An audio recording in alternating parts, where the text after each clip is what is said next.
경매수골 현미경의 치우입니다. 염입니다. 오늘은 이 토지 경매에서 현장력이라는 게 되게 중요하잖아. 그렇죠. 근데 현장 자체가 사라진 물건을 하나 소개를 하려고. 현장이 사라져요? 땅이 없어졌다 이런 게 아니라 개발로 인해서 환지 처분됐다라는 거. 그런데 이 환지라는 말도 못 알아듣시는 분 때문에 제가 다시 한번 말씀을 드리는데, 환지가 뭐야? 환지 바꿔준다는 거죠. 그러니까 땅을 바꿔주는데, 그러면 기존에 경매로 나왔던 그 물건지에 그 땅이 없어졌다는 얘기야. 그렇죠. 근데 이걸 모르고 엉뚱한 데를 찾아가서 다시 와서 거기가 아닌 것 같아요 이렇게 물어보시는 분도 있고, 환지 자체가 뭔지를 몰라서 그럼 돈으로 주는 건가요? 하고 물어보시는 분도 있고, 이런 아주 기본적인 것들을 모르면 진짜 욕심내면 안 돼. 그렇죠. 욕심내면 안 되는데 이것을 꼭 입찰해가지고 이거 어떻게 해요? 하고 물어보시는 분도 있고, 낙찰이 끝이 아닌데 낙찰 먼저 하고 나서 그 다음에 전략을 짜려고 하니 얼마나 폭이 좁아지냐고. 그렇죠. 그런 물건을 하나 가지고 왔는데, 여러분들이라면 이 물건 입찰할 것인지 말 것인지, 또 입찰해서 낙찰이 된다라고 하면 어떤 식으로 출구 전략을 짤 것인지, 그 부분까지를 꼭 염두에 두셨으면 좋겠습니다. 자, 어떤 물건인지 같이 화면을 보도록 하겠습니다. 수원지방법원이고요. 2023 타경 7767 사건입니다. 경기도 용인시 처인구 역북동이고요. 용도는 지분 토지네요. 25평 정도 되는 토지이고, 감정가가 3억 4천 정도. 어우, 감정가가 엄청 높네요. 그리고 한번 유찰된 상태에서 2명이 입찰을 해서 2억 7천 정도에 낙찰이 됐습니다. 자, 전이 25평인데 3억이 넘어. 아무리 수도권이라도 이런 거는 전으로서의 가치를 하지 않는다라는 거죠. 그렇죠. 그런데 여기서 뭐 25평 조그만 하니까 저는 거기 가서 텃밭 농사라도 짓고 싶어요 이렇게 생각하는 사람 있을까? 2억 7천짜리 텃밭을 만든다고요? 그런데 이렇게 생각하시는 분들이 가끔 나와. 왜냐하면 이 토지 면적에 대한 개념도 없고, 그 다음에 토지에 대해서 어떻게 활용성을 생각해 본 적이 없기 때문에, 아, 전이니까 밭으로 사용할 수 있겠구나 이렇게 생각하시는 분들이 종종 나오더라고. 자, 여기 비고란에 보면 본권은 공유 환지로서 위치 확인이 곤란하여 전체 가액의 지분 비율을 적용하여 평가하였음 이렇게 나와 있어요. 여기 지금 환지라고 나와 있고요. 자, 밑에 보면 이 본권 토지는 용인 신대지구 도시개발 사업에 편입된 토지이다. 그러니까 이 도시개발에 지금 편입되었다는 얘기예요. 거기서 지적 확정 조서에 의하면 용인시 처인구 역북동 819의 5대 여기로 변경됐다는 거죠. 그러니까 기존의 역북동 420의 12 이렇게 전이었던 토지가 이 도시개발 사업에 들어가서 역북동 819의 5대 이렇게 바뀌었다는 얘기죠. 자, 그러면 저 용인 신대지구 도시개발 사업에서 전 소유자에게 보상금을 줬을까 안 줬을까? 당연히 안 줬겠죠. 근데 이 보상금을 저 사람이 받았다라고 생각하는 사람도 있어. 보상금을 받았으면 이 땅이 나올 이유가 없는 건데, 그렇죠. 그런 것 자체가 안 돼 있는 상황에서 아, 여기가 이 땅이 이렇게 됐으니까 저 사람이 보상금을 받아갔다 이렇게 생각하는 사람들이 있고, 이렇게 생각하다 보니까 감정 금액이 많이 낮아야 된다라고 생각하는 사람들도 있더라고.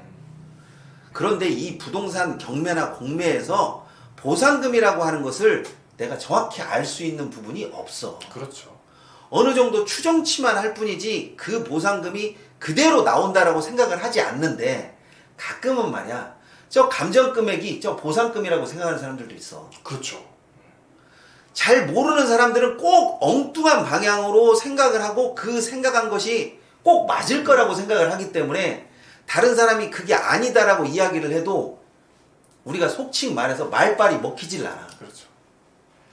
자, 이 도시개발 사업이라고 하는 건 방식이 수용 방식하고 환지 방식이라고 있는데, 수용 방식은 방금 말씀하셨듯이 돈 주고 그냥 끝내는 거예요. 그렇지. 그런데 이 도시개발 사업 하면서 모든 땅들을 돈 주고 수용할 수는 없어요. 왜냐면 땅값이 비싸니까. 당연하지. 이 시행사 입장에서는 돈이 너무 많이 들잖아요. 그렇지. 그래서 일정 부분은 환지라고 해서 땅으로 주는 거예요. 이것이 때에 따라서는 좋을 수도 있지만 그렇죠. 잘못 판단하면 악재로 작용할 수도 있거든. 그러니까 이런 부분을 잘 따져보고 들어가야 되는데 경매라고 하는 특성을 잘 이해하지 못하시는 분들이 꼭 어떻게 생각을 하냐면 이런 땅은 나쁜 땅을 줄 거라고 생각을 한다고.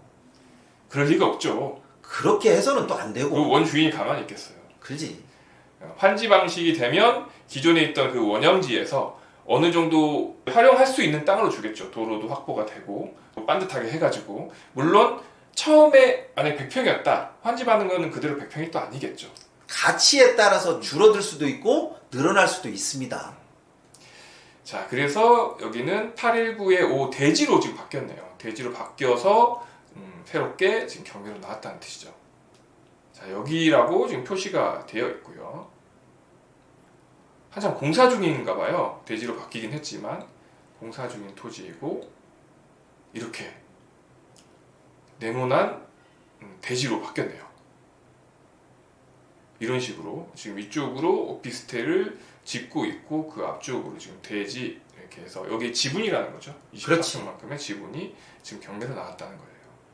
지금 저 상황에서만 놓고 보면 밑에 명지대역도 있고 입지가 꽤 괜찮기 때문에 지금 현재 오피스텔을 짓고 있대. 다 지었는지 어쩌는지는 모르겠지만 여 상황에서 놓고 보면 오피스텔의 대지 지분이 된 셈이잖아.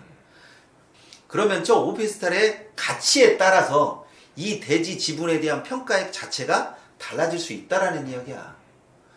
이런 부분을 촘촘히 알고 미리 조사하고 그리고 현장에 나가봐서 현장 분위기까지를 습득을 해서 나한테 유리해질 수 있다라고 하면 입찰에 참여하는 거지만 이거를 만약에 잘 몰랐을 때는 하지 말아야죠.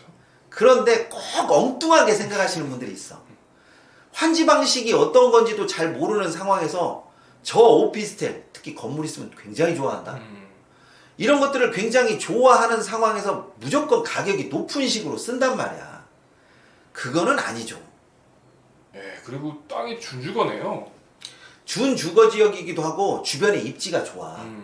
그렇기 때문에 여기에 오피스텔을 분양을 했다라고 하면 분양 가격도 좀 알아봐야 되고 전세나 월세 가격 또 매매 가격도 좀 알아본 상황에서 내가 대지 지분의 소유권을 가진 소유자이기 때문에 얼마든지 소유권 행사를 할 수는 있는 거죠. 그래서 소유권을 어떻게 주장할 것이냐에 따라서 나는 이득이 달라진다고 봐. 그렇죠. 어떻게 하고 싶어? 저는 오피스텔을 받고 싶은데요. 나는 그런 것보다는 오피스텔의 일정한 관리비의 어느 정도를 계속해서 받고 싶어. 이것도 다 출구 전략 중에 하나겠죠. 이런 출구 전략을 어느 정도 세울 수 있으면 입찰할 수는 있는데 이런 출구 전략이 없고 나는 그냥 저것을 봐도 무감동이다. 나는 아무것도 모르겠다. 그러면 추적 관찰하고 계속적으로 물건을 분석하기를 바래. 이 물건 분석이 아무것도 아닌 것 같아도 물건을 그냥 보는 사람하고 물건 분석을 계속적으로 직간접적으로 들은 사람하고는 차이가 있어. 그래서 이런 물건 분석을 나도 여러 번 하긴 하지만 이것을 한 번 듣고 두 번 듣고 하다 보면 어찌됐건 흉내는 다 내더라고. 그렇죠. 이런 부분까지 좀 감안해서 아무것도 모르는데 그냥 돈부터 가지고 와서 이거 나 할래요 이렇게 이야기하면 그걸 좋아라 하는 사람도 있겠지만 저는 그다지 그런 거를 좋아하지는 않습니다. 그래서 이 토지 경매나 부동산 경매를 처음 시작하시는 분들 같은 경우에는 용어에도 익숙해져야 될 뿐만 아니라 이 전반적인 상황 그리고 전반적인 분석력 여기 한 가지를 더 한다면 현장력까지 좀 갖추셔서 내가 입찰 전략을 짜보기도 하고 추적 관찰을 좀 해보기도 하고 이런 부분까지 좀 세세하게 하셔야 그나마 좀 손실을 줄일 수가 있습니다. 네, 이번 시간은 여기까지 하도록 하겠습니다. 감사합니다.